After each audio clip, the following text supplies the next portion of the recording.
When an all-time great player retires from a team, their jersey number is usually retired too, but that doesn't stop players from around the league from wearing that same number, which has created a lot of all-time greats that have worn the same number, which makes things interesting when we're looking at the 10 greatest starting fives from every jersey number. And we're not basing things off of how good they were only while wearing that number. If they wore the number, we'll base it off their whole career, as long as they wore it for longer than just one season, just to keep things fair, because we don't want to count Michael Jordan for number 12 or Gary Payton for number 18. And I should also mention, we just tried to get the best player from every position at each number instead of having, say, 3 centers on the same team. But with that said, the number 10 spot goes to the number 15 jersey. And you might not have expected this one, but here we have Kemba Walker at point guard, Vince Carter, Carmelo Anthony, Al Horford, and Nikola Jokic. Now this team's a pretty good one, but they're also only at number 10 for a reason. Like, this is an above average team. They'd be better than your average super team in the NBA, having 2 all-star caliber players, 2 superstars, and an MVP center. But they're nowhere near the best, especially considering who the other starting 5s are in this video. Now I do like though, and it works out, that Vince and Melo would be the main scorers, while guys like Kemba and Horford wouldn't need to score a ton, and Jokic would facilitate everything else and run the team. Pretty good combination, but could be better. Then number 9 goes to the number 7 jersey, and this one's good. We have Kyle Lowry, Jaylen Brown, Carmelo Anthony again for his Knicks jersey number, Kevin Durant, and Jermaine O'Neal. And I like what this team brings on both ends. With KD at power forward, they do a great job of spreading the floor and have shooting, but even though he's a great defender in Jermaine O'Neal's an excellent shot blocker, they may lack some interior defense. Not on the perimeter though, because they got Jaylen Brown to be the defensive stopper there, and not even to mention he averaged 25 a game this season, so him, Melo, and KD would be the team's primary scorers, and Lowry and O'Neal are pretty good 4th and 5th options in this scenario. So I do like this team. The only thing that they'd have to watch out for though is Carmelo's ego, because if we're talking about how this team would have prime Melo, that ego would still be there.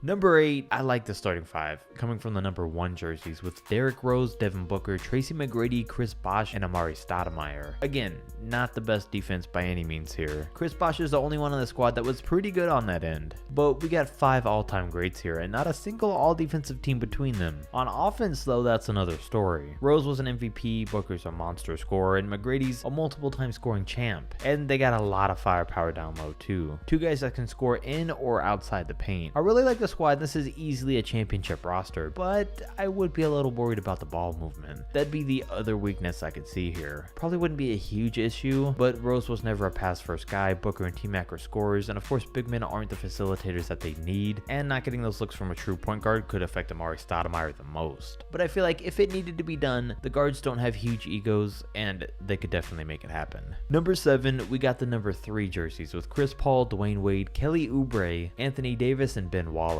If we're keeping this lineup true to the rules I usually use in this video, we did in fact have to keep Kelly Oubre at small forward, and this one really hurt because we had Allen Iverson, Bradley Beal, and even CJ McCollum and Drazen Petrovic that we could have put instead, but we had to keep Kelly because we needed a true small forward here. And I'm surprised he was the best option. Out of all the small forwards ever, he's the best to wear number 3. You know, he's not terrible, I'm just saying I thought we'd find someone a little better. But the team's overall still good, and it's why they rank in at 7. Obviously, as we're seeing this year, any team led by CP3 is going to be good, and historically he pairs best with big men, so obviously him and AD would be stars together. But he'd also make Ben Wallace so much better on the offensive end too, where he always lacked. And that's not even to mention we got prime D Wade here, so this is by far the best team of the video so far. Number 6 though is slightly better. It's a weird team though with the 32 jersey, because it's Magic Johnson, Rip Hamilton, Charles Barkley, who did play small forward for a couple years, Karl Malone, and Shaq. And you maybe think on paper this team's great, what's wrong with it? They have the best point guard ever and 2 top 2 big men ever at their position, along with a Hall of Famer in Barkley. But besides Rip Hamilton, they have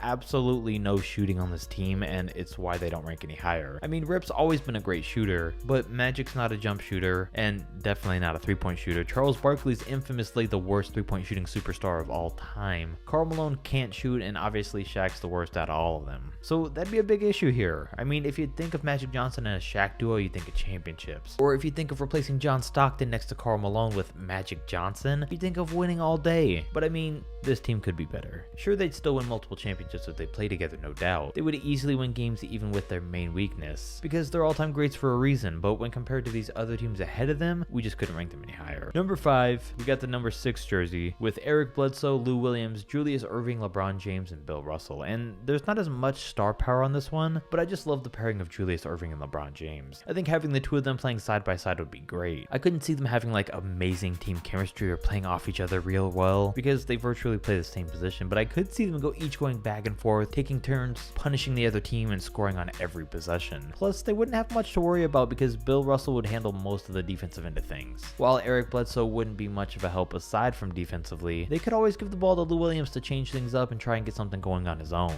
He'd be a good guy to bring the ball up the floor and start a play, so it wouldn't just be in the Stars' hands every single play. But I like this team. It's a kind of a weird one. They have two guys that have never been all-stars on the team, but I think they'd make it work. And yeah, there really wasn't any better options at these positions than Eric and Lou. Number 4, we got another great one of the more complete teams of the video, wearing the number 34 jerseys, which might have been an unexpected number. But we have Sean Livingston at point guard, Ray Allen at shooting guard, Paul Pierce, Giannis, and Hakeem Olajuwon at center. And hey, the weak point here is Livingston, but the rest of these guys make up for it. If you have 5 superstars, not all of them are going to get the ball anyways, so Livingston can be the odd one out, even though he's solid and pretty good on defense. Aside from him though, we're looking at the front court to really run things here. Giannis and Hakeem would be dominant down low and provide the most run protection and defense we've ever seen from a front court. Because keep in mind, both of these guys are 2 of only 5 players ever to win Defensive Player of the Year and MVP in the same season, so they'd be dominant there. While Paul Pierce and Ray Allen would already have the team chemistry to play together, and would be 2 great shooters this team would really need to help keep things running. Plus, Hakeem just makes all of his teams and teammates that much better, so this would by far be one of the best run teams in terms of production and chemistry.